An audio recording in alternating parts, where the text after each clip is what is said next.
My grandson said, "She's just here for the will." At the lawyer's office, I handed over the real one. Suddenly, they all went silent. "Oh, look who's here. The once beloved grandma with her broken lullabies," Bryce says, leaning back in the leather chair, his voice like spoiled wine, sharp, sour, dismissive. "Come on, we all know you're just fishing for the will." That syrupy voice does not fool anyone here. His smirk pierces the air, and I feel the room contract. My heart settles into a slow, steady rhythm. I do not respond. I do not flinch. I just observe.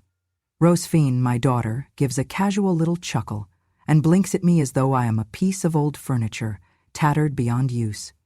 I take a breath and hold it. Bryce stands then, pulling a crumpled sheet of paper from his suit and flings it onto the polished mahogany table with theatrical contempt. The flap of my so-called will echoes in my ears. Those 3 words, false will, settle on the desk like a taunt. The lawyer, normally reserved, adjusts his glasses and watches me with polite curiosity. I imagine the moment stretches in slow motion. My fingers curl at my sides, concealed beneath my cardigan. The expectation in the room is that I will stumble, that this will be over quickly. And then I move.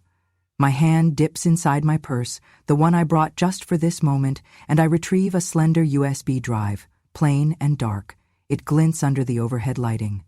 There is a collective intake of breath from the lawyer. Rosephine suddenly looks alert, and I swear Bryce's smirk flickers. I keep the drive in my hand for a fraction of a moment, sensing the tension peel away from my spine and settle into resolve. "I brought the real one, along with something else," I say in a soft voice, smooth as silk but firm. I smile, but it is a smile edged with peace rather than triumph, and I am ready to prove why I am still necessary. I stand, statue still, and the lawyer nods. Bryce's smirk finally cracked. He thought I would crumble. He watched me sit like a crumbling ghost. I stroll to the side desk, plug the USB into the conference room monitor, and the screen flickers to life. The room goes silent. The video opens with a dim shot of a night long ago, my lullaby echoing through a small hospital room, while Bryce, feverish and fragile, sleeps. I am whispering the lullaby he cannot remember, not because he was about to wake, but because I needed him to feel love in his body while he fought infection through the night. My voice is gentle, quivering only slightly at the end.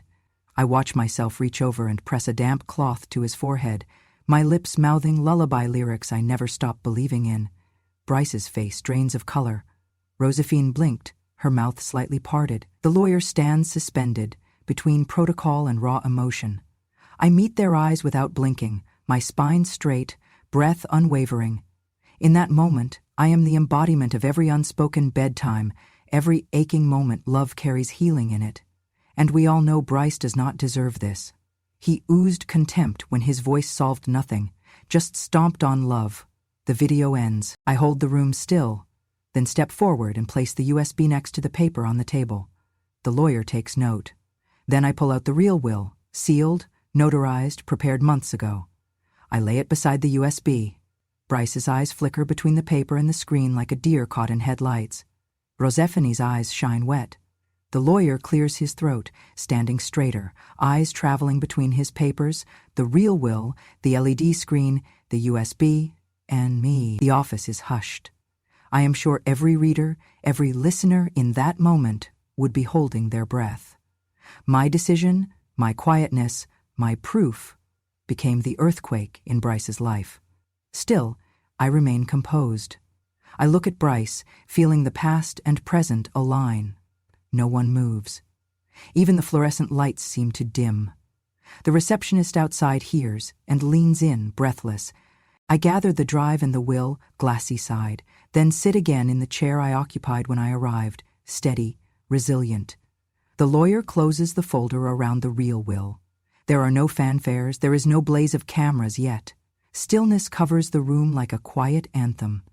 I do not break, but somehow it all shifts.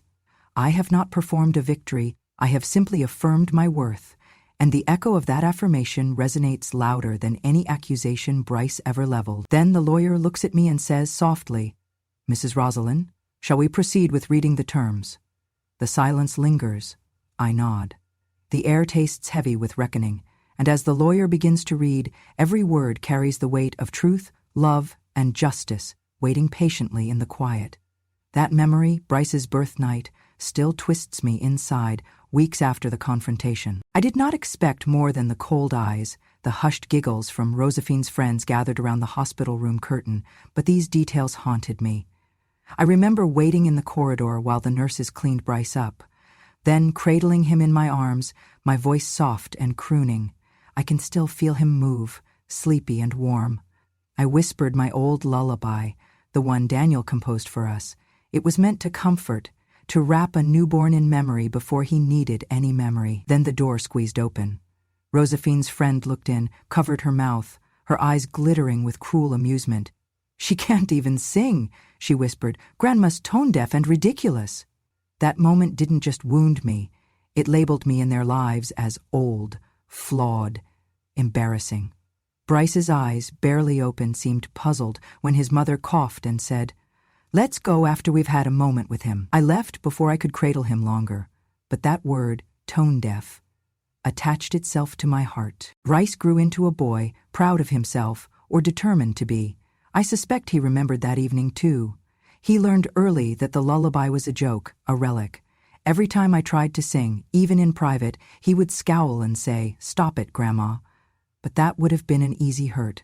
The real wrong was deeper and more absurd. When Daniel's business fell into trouble, I refused to sell off a small number of shares in his company. I said no, planning instead to use land I owned to secure a modest loan so he could keep his business afloat. Daniel refused. He said, "It is your money you worked for, Mom." He was right. But when the company collapsed, Josephine and Bryce turned it into a betrayal. They said I was greedy, holding back capital that could have saved his legacy. They never acknowledged I offered my own resources. From there, I became the obstacle to the family's narrative of success. They spoke in present tense. Grandma does not understand innovation. I was old-fashioned, even antagonistic. Conversations with Josephine turned cold, veiled in frustrated sighs. She began to talk about modern strategy in front of my eyes, as though I was painted in sepia tones. By the time I walked into the lawyer's office that day, I had become the symbolic roadblock to their future. The woman who sang lullabies instead of learning to trade stocks. That past is what Bryce carried with him. No one taught it to him politely. They refused to acknowledge what I meant to the family. They dismissed my comfort as weakness. They believed progress meant exile. Still, I never let them hear me weep. I just stayed in the background. I quietly shifted the property titles so my shares in his failed venture would roll over into trust for community arts.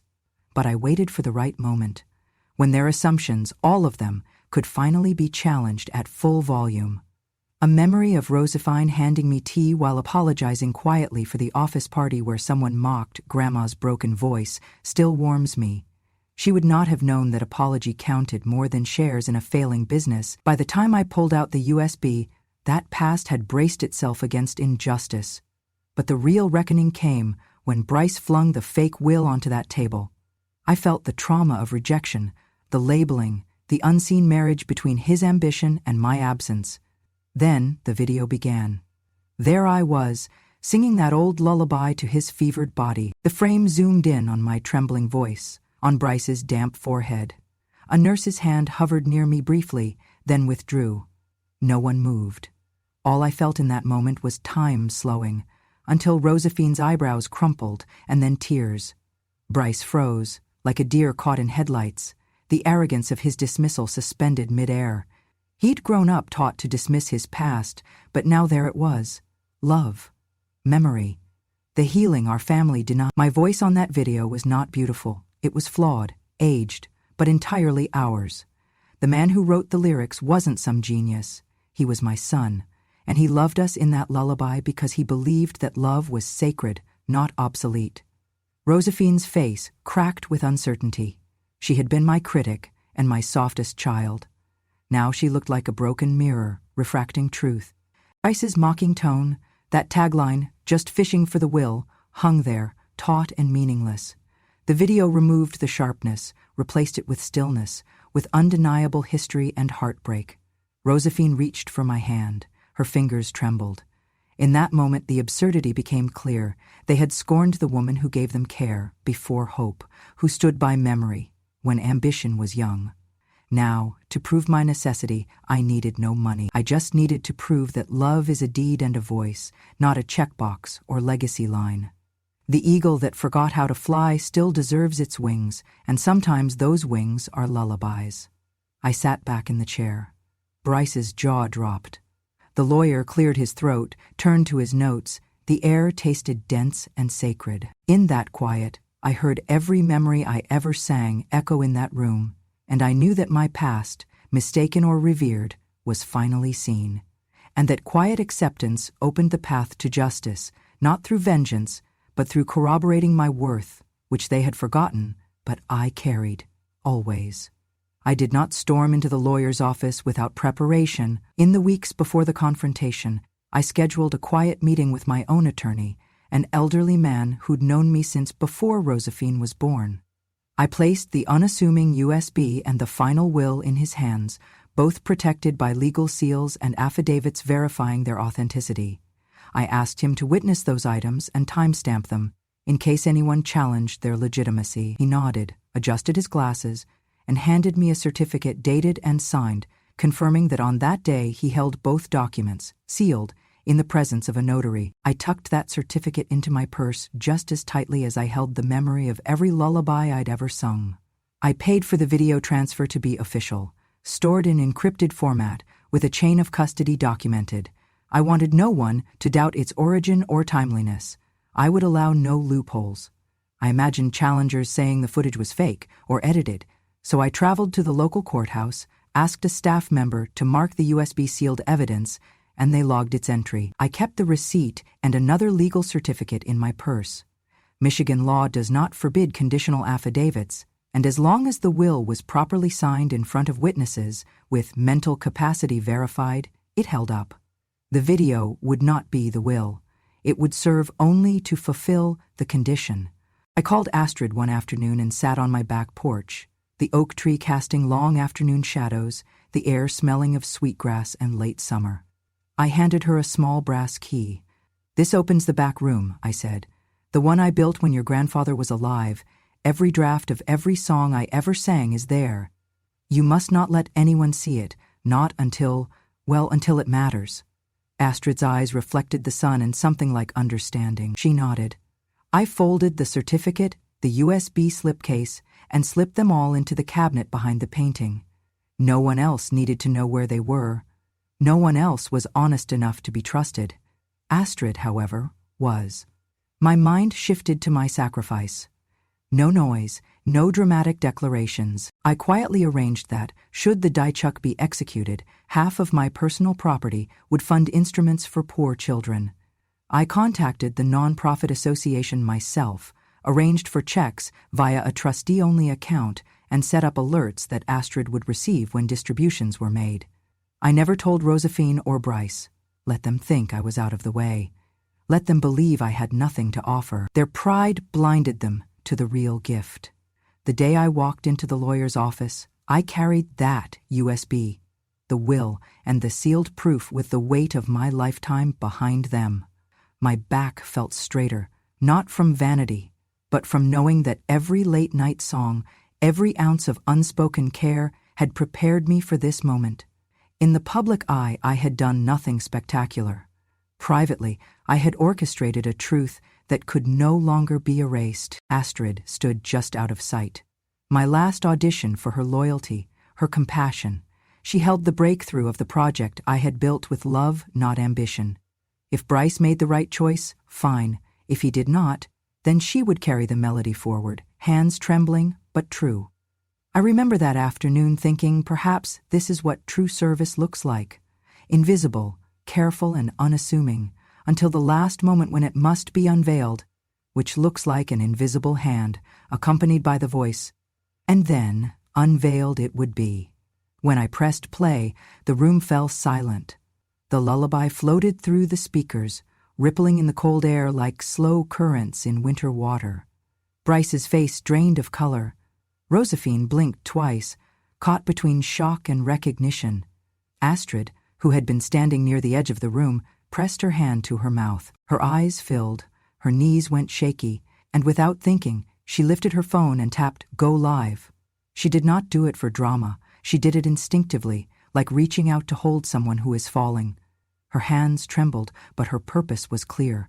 Someone had to witness this moment of truth. Her stare was both sorrow and conviction. I could feel the weight of her presence through the screen, the gravity of her tears carrying out beyond the glass windows into the world. The lawyer froze. Though his training kept him restrained, Bryce looked like he had been hit. Family members dared not move. I sat still, knowing that Astrid had become my second witness, the one who would speak with her eyes and her courage when words could not. On Astrid's live stream, viewers began to climb into the thousands within seconds. Comments streamed through. "She's singing love, not greed. This is the kind of grandma we should all be." A small voice in the feed said simply, "Grandma is everything." I felt it in my bones, that stream pulsating with conviction and validation. Then, unexpectedly, a woman entered the room through the glass wall, a local reporter. She had been invited to cover the Quiet Will reading, but she did not expect this moment. Her phone lit up too, transmission pinging through her earbuds into the news van parked below. Like dominoes, the reaction collapsed outward. The reporter streamed her side of the scene as a breaking story. Phone cameras recorded the monitor, capturing the lullaby, capturing me, capturing the shock on Bryce's face. Incoming notifications flooded my purse, swallowed in vibration. News updates, social media alerts, cries of empathy. I felt a kind of power in that live moment. Not mine, not Bryce's, but the truth itself making noise. Astrid's trembling voice, absorbed by an audience larger than all our combined life stories, responded to me with love. So many strangers had my back now, strangers who'd never known me. Bryce broke. He stood, stuttering as though he was plugged into that feed. He said, This is ridiculous. You tricked us." His voice was frail. He whipped his head at Astrid's camera, and I saw him registered behind the phone. There he was, across the internet, in the glare. Josephine held her hands in front of her mouth, the mother of this boy who had once believed his little spite mattered more than a lullaby. And now we all had a rehearsal in gratitude. Every pixel on Astro's live stream was a witness to what love meant. Phones vibrated in the lawyer's hands. Murmurs among the young staff hissed about viral comments. A lawyer's assistant stood in the hallway, watching the walled room and listening to the phone as she scanned for posts. The weight inside me shifted. It was no longer just a legal confrontation. This was truth made broadcast. And nothing can tarnish love when it's recorded so plainly. The reporter pushed her mic against the glass like she needed confirmation. I half expected her to make me repeat each word, but I had already said enough with that lullaby, and Astrid had already validated it with her tears. Bryce tried again. "You will not get away with this." But people online had already made their judgment. "She is protecting his legacy, not taking it," said one thread. "Heart defeats greed," said another. Then, quietly, the lawyer turned on a small mic and said, "Due to the public circumstances and the presence of the late Mr. Porter's video, the will now be read according to its evidentiary terms." He called us back to the scrawl of tasks, but no one in the room felt legalese anymore. We were in the presence of redemption, connection, and the language of songs that heal.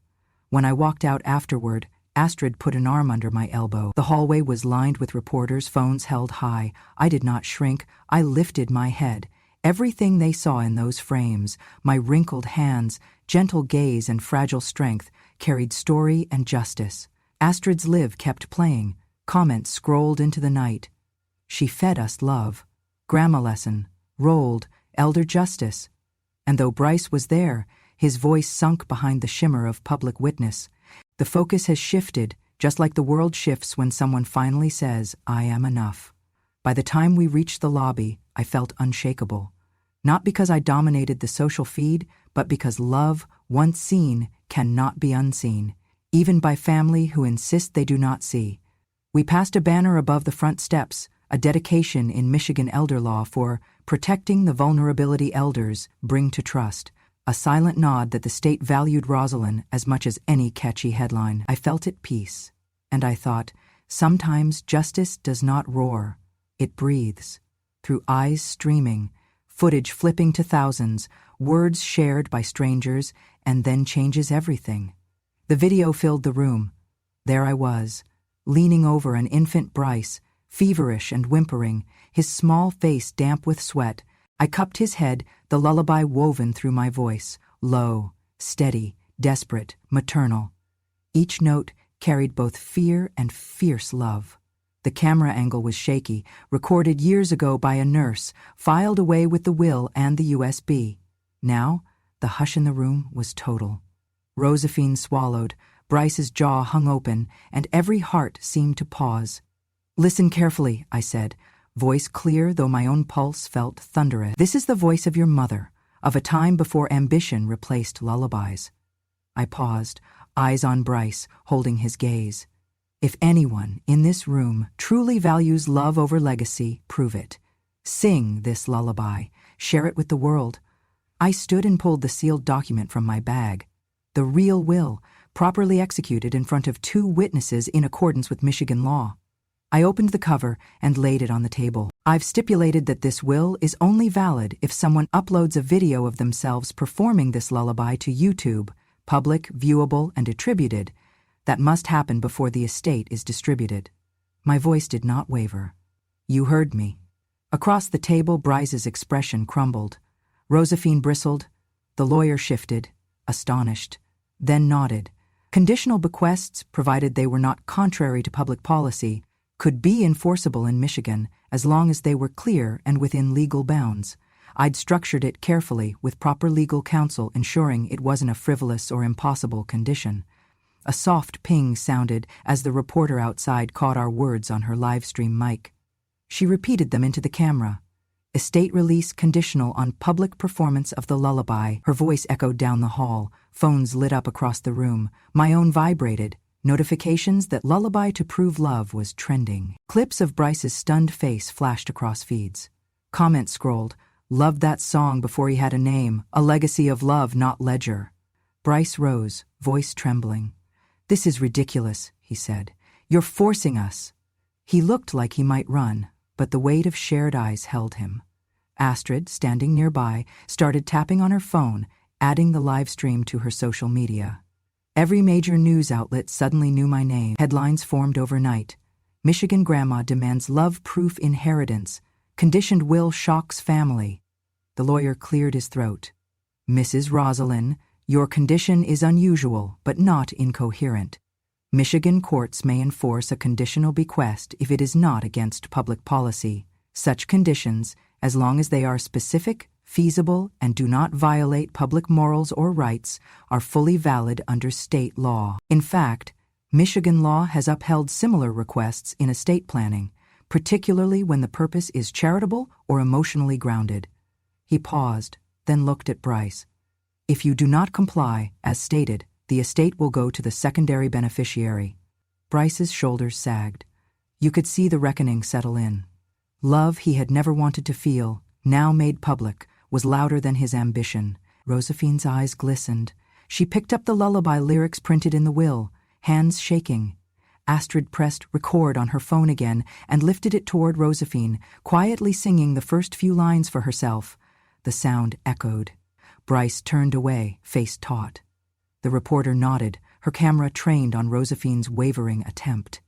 She did not fulfill the condition yet, but the shift was happening. Public empathy was shifting toward the unconditional love buried in that lullaby. The lawyer closed the folder with soft finality. "We will wait 10 days for completion of the condition.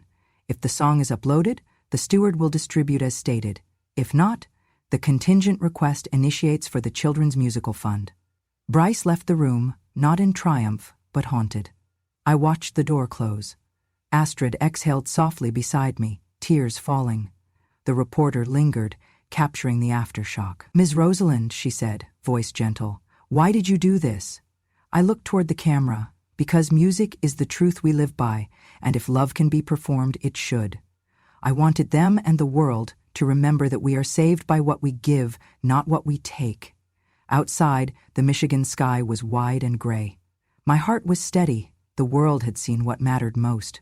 The lullaby that healed a fevered night, now healing a family. The room held its breath as Bryce looked at me, his mouth twitching, eyes blazing with unspoken regret.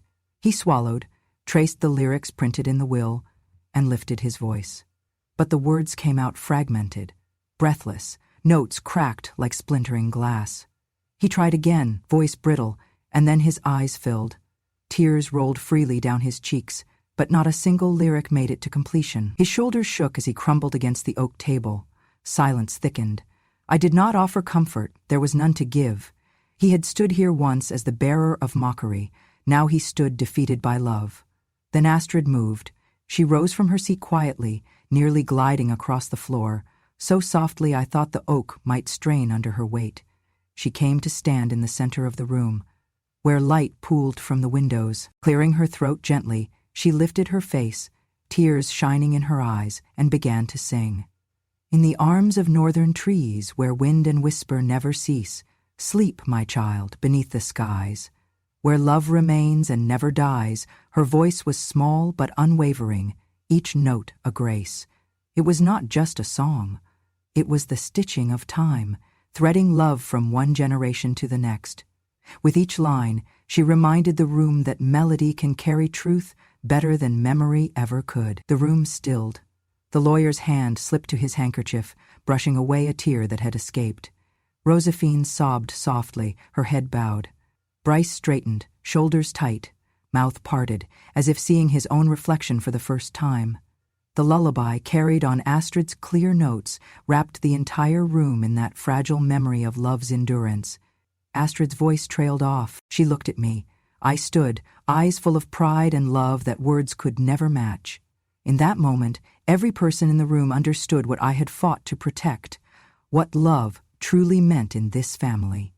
Josephine crossed the room, wrapped her arms around Bryce, who still stared at the floor. Their heads came together. In an embrace, I heard Josephine whisper, "I am sorry," and felt Bryce tremble. Family members who had been strangers to empathy wove their arms through each other. I watched them, sensing the breakthrough. When the lawyer recovered his composure, he cleared his throat and spoke carefully. "Mrs. Rosalind, Ms. Astrid's performance satisfies the condition. The will's terms are now legally enforceable." He looked at Bryce and Josephine, whose faces were now slack with emotion. He nodded. "The estate will be distributed according to the decedent's wishes." Bryce closed his eyes, and I could see him drawing in that moment what he had denied for years, the presence of love over inheritance, remembrance over entitlement. He turned, walked to Astrid and gently kissed her cheek. No words, just acknowledgement. I felt the weight lift from me that I had carried for so long, that love must not only be spoken but lived and shown, and sometimes even tested publicly. The stillness in the room was no longer suffocating. It was sacred. A moment later, Josephine guided Bryce toward the window. They looked outside where reporters were filing, phone cameras catching the final proof of love's triumph. I recognized that moment as a hinge. Everything before was a crawl through darkness. Now, the light broke. When I stepped forward, I did so not as a defeated relic, but as the keeper of the melody that sustained us. I looked one last time at Bryce, whose gaze had shifted from shame to awareness. I said in a gentle voice that reached him and the hearts watching beyond the walls, "Remember this well. Nothing worth inheriting comes from greed. Love is not borrowed. It is earned and shared." Astrid slipped beside me, silent. We let the room linger in its new understanding. That was my reckoning, a conditional lullaby, transformed from a childhood memory into a moment of spiritual redemption. The distribution of the estate was not merely financial justice. It was the reaffirmation that love and memory must guide legacy. I left the lawyer's office with fewer belongings, but with everything that mattered intact: clarity, peace, and the knowledge that sometimes true inheritance is not what you are given, but what you teach others to see. The lawyer stood and cleared his throat. The cameras clicked in the background. Phones and news crews had pressed close, hungry for every word. I watched Bryce's face, pale and slack, and Astrid's hand slide into mine, fingers trembling. I drew a slow breath. He began, According to the final wishes of Mr. Daniel Porter, he said, reading clearly, all property, financial assets, and intellectual copyrights shall hereafter be transferred to the Michigan Children's Song Fund, a nonprofit established for the welfare of underprivileged children, dedicated to teaching musical expression and preserving the power of song. There was no pause. The legal finality echoed like a drumbeat. Bryce's eyes went glassy. Astrid squeezed my hand, unable to hold back tears. I saw Josephine on her feet, arms wrapped around her son. She wept softly, pressed his head to shoulder. Love, not law, had won. The law had been righted. The estate, every brick of our house, those tokens of memory I carried, flowed not to greed or selfish pride, but into hope, into classrooms and stages for children whose voices had never been heard. I stepped forward. Bryce did not argue. There were no threats, only sorrow and acceptance. Astrid went to me and held me tight. I let her. We were both crying by then, but I straightened my shoulders. I walked toward the door. The lobby light fell soft across my face, but I did not look small. I looked whole. The tears on my cheeks glistened, not from shame, but from quiet triumph. I did not need pity, justice, or applause. But as I crossed the threshold, I felt the warmth of solidarity. Reporters swarmed. A young woman with a microphone asked, "Mrs. Porter, how do you feel now, knowing the children, not your family, will benefit?" I paused. I could have opened my mouth wide, let the world hear me. Instead, I whispered, "They need music more than I ever did." That was all. Phones raised higher, headlines spun fast, Elders' Lullaby Saves Legacy, Grandmother's Love Redefined Inheritance. Hands patted my back and shoulders. Fellow patrons, lawyers, staff smiled respectfully. Astrid walked beside me, guiding me through a human chorus of empathy. Bryce followed behind them, eyes downcast but quiet. Outside, the Michigan sky washed my face with sunlight. The news crews danced with mics. I did not speak further.